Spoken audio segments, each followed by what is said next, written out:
5150, and I'm back with episode 5. 5 fingers straight in the face. I'm slapping you with another episode of hashtag Song Breakdown. Today is going to be track 5 off my new EP, Getaway Music, which you can find below in the description on all digital platforms, yada yada. Anyways, make sure you hit the subscribe button on my YouTube. Anyway, the song is called Only Me, because that's all I can be, is only me. So we're going to break down the lyrics and the beat and all that kind of stuff. So, starting off with the beat. The beat, I was kind of inspired by this Pharrell Neptune's kind of style beat, which it's not something I usually dabble into, because I'm more about that West Coast G-Funk most of the time.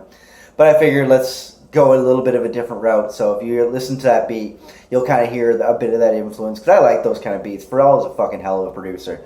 Anyways, moving right along. So the song's called Only Me. So I'm going to get into the first lyrics here. It's like, vicious 5150, not a single bit of quit within me. Excessive with creations, never can there be too many. That's pretty self-explanatory. I can never stop fucking creating. I love creating.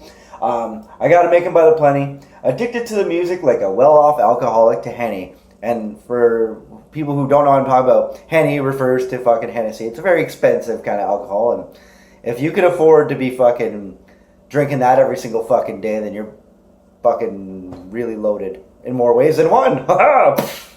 Anyways, mentally, I'm the kind of guy that cannot keep it locked away. Unlike Detox by Dr. Dre, that album never fucking came out. I mean, no disrespect to him, but that album never fucking came out. But unlike that record, I gotta keep pumping out content because I fucking love making music. I don't like keeping things locked away and for nobody to ever hear them, because what's the point of that shit, right? It's mentally, I'm the kind of guy, I already went to that. But to each his own. Whatever makes you feel at home. But me personally, I gotta release it for my soul or forever be asking myself many a question with a what if. It ended up sick, and I unleashed it on the public. And the way they responded was, oh yeah. It isn't up to me once I release it whether to not say bump this. It's it's not up to me anymore as soon as I release the shit. What if I kept it locked away forever and people would have really liked it, but I was too all fucking no, I must keep everything a secret. That's not how we're doing things here. We're going to be pumping out content consistently because I love you guys and I love fucking putting out content. Like I said before. Where are we now? But if I like it, then it doesn't really matter, does it? Matter of fact, I'll make them by the dozen. Regardless of it getting anybody buzzing, man, I love it. Everybody seemingly is a critic like John Lovitz. Everybody's a critic. And if anybody remembers the show The Critic with John Lovitz, fucking awesome comedian, I loved watching that show in the 90s, and I loved that Simpsons crossover they did where they put him in there, and him and Homer had a real fucking nice banter going on. It was good. I loved The Critic, and I haven't watched that show in many, many years. Anyways, gonna move right along. The hook is gotta be only me. Nobody else stepping into my house. The song is going to be in the fucking description. You can check that out below. We're going to get into the second verse now, which not many people usually hear because I perform only the first verse from it usually at shows. But we're not at a show. We're on this YouTube show right now. It's never know when to quit and I don't care. Putting together art as long as I am breathing air.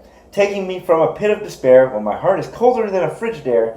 When I get it together, I got the strength of a grizzly bear. Rah! Yeah, I literally went rah in that song, but more rah! That's a horrible impression of me. I don't know how to make an impression of me at all. And, anyways, I'm ripping apart whatever's in my path. That's on an ordinary day when I'm feeling not too bad.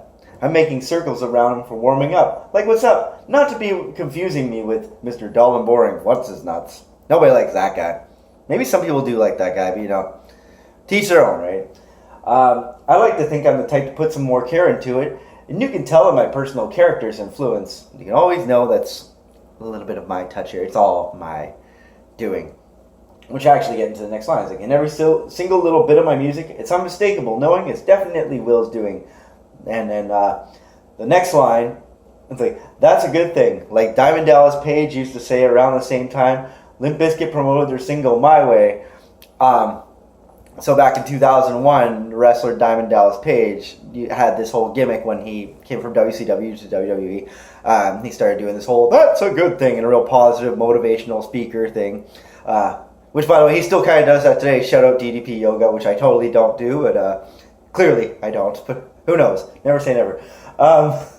It's like same time Limp Bizkit promoted their single My Way. So yeah, it's 2001. So same timeline is what I was trying to say.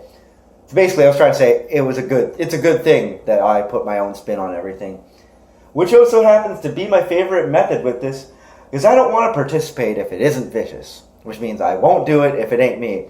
It's like Ren fucking said over in back in Always Into Something, an old NWA song. He was saying, if Dre didn't do it, I can't fuck with it. But for me, it's like, if I didn't do it, I can't fuck with it. Unless it's RC the Hazard, because I definitely fuck with his beats too. But we're talking about me here. Me. Only me. Anyways, that was the end of this song breakdown. It actually didn't take as long as my usual breakdowns. So, anyways, you want to make sure you're checking me out in the fucking description. Follow me on all those. Subscribe. Grab the album, Getaway Music. And also, Hazmat Crew, one more thing, us at the Hazmat Crew, we have released our brand new EP called Hazardous Waste Volume 2, which I will be also linking in the description below. It's on Spotify, it's on everywhere. I produced the track, The Program. It's a song with me and RC the Hazard, just a duo track, you know. So it's only us, not only me. But the beat was produced by only me. Anyways, I'm going to get out of here. Have a good day. Peace, guys.